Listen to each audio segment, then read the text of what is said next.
140 kilometers north of Mumbai. On the coast of Maharashtra, engineers are preparing to build something that has never been attempted in India before. Not a port on the coast, a port in the sea. Vadhvan is India's most ambitious maritime infrastructure project. An $8 billion deep-water port that will be constructed on 1,448 hectares of land that does not currently exist. Every berth, every terminal, every road, every railway line, all of it will sit on artificial land reclaimed from the Arabian Sea. 9 container terminals, each one a full kilometer long. A breakwater stretching 10.14 kilometers into the open ocean, longer than the distance from one end of Manhattan to the other. A natural water depth of 20 meters, capable of docking the world's largest ships fully loaded. And adjacent to it all, a proposed offshore airport on its own separate artificial island, modeled on Hong Kong and Kansai, designed to handle 90 million passengers a year. When complete, Vadhvan will not just be India's largest port. It will be one of the 10 largest ports on Earth. And right now, it is nothing but open water. To understand why India is building a port in the middle of the sea, you need to understand the problem it is trying to solve. Please take a moment to subscribe and like the video. It really helps the channel. India is the world's 5th largest economy and one of the fastest growing. Its exports are expanding. Its manufacturing sector is being built up deliberately to compete with China. And almost all of it, roughly 95% of India's international trade by volume, moves by sea. But India's existing ports are struggling.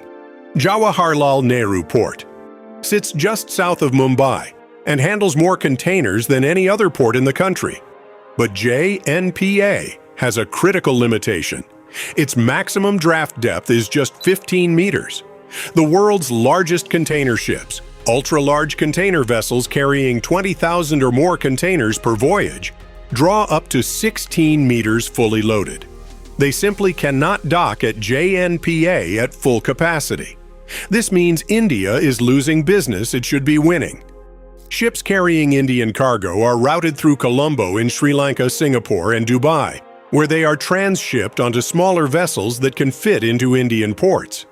India pays foreign ports to handle its own trade, a problem Vizhinjam is beginning to solve on the West Coast's southern tip, but one that requires a much larger answer at the country's commercial heart near Mumbai. Vadhvan is that answer. With a natural water depth of 20 meters extending for 10 kilometers from shore, Vadhvan is one of the rarest things in Indian geography.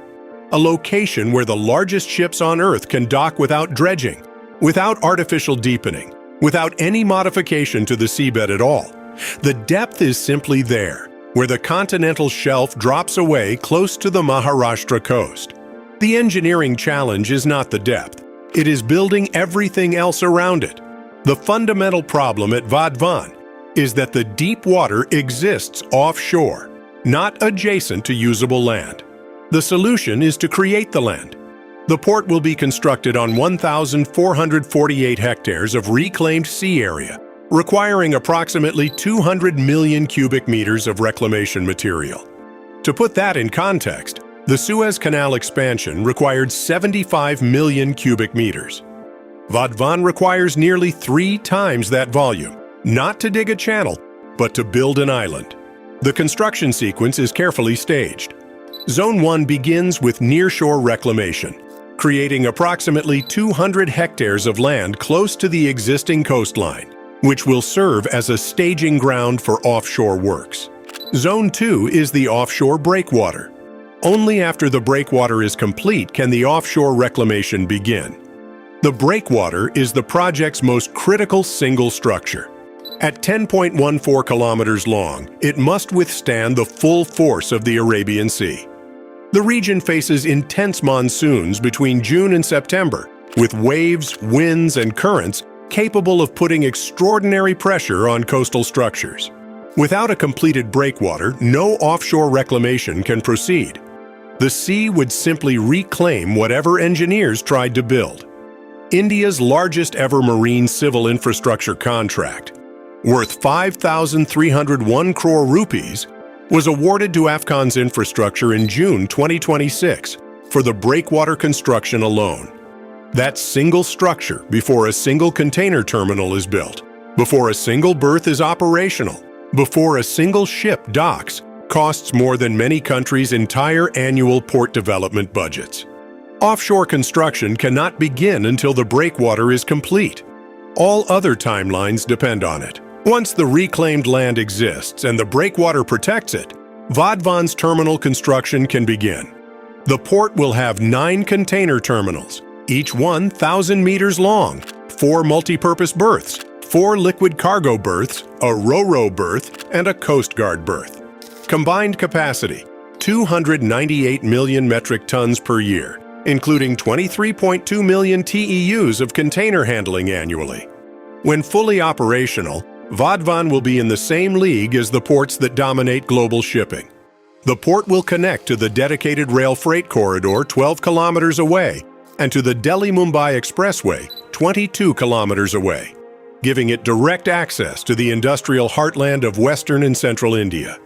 It is also a key node in the India-Middle East-Europe economic corridor, positioning Vadhvan not just as a domestic port, but as India's answer to Chinese port dominance across the Indian Ocean. And then there is what Maharashtra calls the fourth Mumbai. The government's vision extends far beyond the port itself. The offshore airport, 90 million passengers annually, modeled on Hong Kong and Kansai, would sit on its own separate artificial island adjacent to the port. Bullet train connectivity from the Mumbai-Ahmedabad corridor, extension of coastal road links, dedicated freight corridors. The entire complex, if realized, would constitute one of the most ambitious pieces of urban infrastructure ever built in Asia. An entirely new metropolitan anchor rising from the Arabian Sea, designed to rival Mumbai itself. Whether that vision survives contact with reality is a different question. The port's estimated cost has already risen once, from an initial 65,500 crore rupees to 76,220 crore rupees, a 16% increase before major construction has even begun. History suggests it will not be the last revision. Land acquisition is the project's most immediate bottleneck. Of the 24 villages affected along the Maharashtra coast, only 30 to 40% of the required land has been acquired as of mid-2026. Compensation costs have risen from 800 crore rupees to 2,300 crore rupees, nearly 3 times the original estimate. Offshore construction cannot begin until this process is complete. But the biggest challenge to Vadhvan may not be the Arabian Sea. It may be the people who have called its shores home for generations. In January 2026, more than 20,000 fisherfolk, farmers, and tribal communities marched to the Palghar District Collector's office.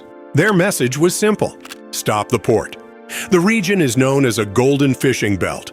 High-value catch including lobsters, pomfret, and goldfish, sometimes called sea gold, has sustained communities here for centuries. A restricted fishing zone extending 12 kilometers offshore and reclamation of nearly 4,000 acres directly threatens more than 20,000 livelihoods. 2 Supreme Court petitions challenging the project's legality are already pending. Village assemblies in constitutionally protected tribal areas have voted against it, votes the government has so far declined to act on. The government promises 1 million jobs and a 4th Mumbai rising from the sea. Locals counter that their livelihoods are not a bargaining chip. India has a specific and documented history of port projects that slip. Vision Jam, which successfully opened in late 2024, was originally scheduled for 2019. Vadhvan is significantly larger and more complex. The 2030 Phase 1 deadline is aggressive by any measure. Right now, where Vadhvan Port will stand, there is only water. In the coming years, dredgers will begin depositing 200 million cubic meters of material onto that seabed. A 10-kilometer breakwater will rise from the ocean. Terminals will be built on reclaimed land. Rail lines will run across artificial ground. Ships too large for any existing Indian port will dock for the first time. India built Vision Jam to stop paying foreign ports to handle its own cargo. Vadhvan is the next step, not just reducing dependence on foreign transshipment hubs, but building an Indian port capable of becoming a global hub in its own right. Vadhvan is not just an engineering challenge. It is a test of whether India can build its future without erasing its past. One of the 10 largest ports on Earth, built on land that does not yet exist. The sea does not know that.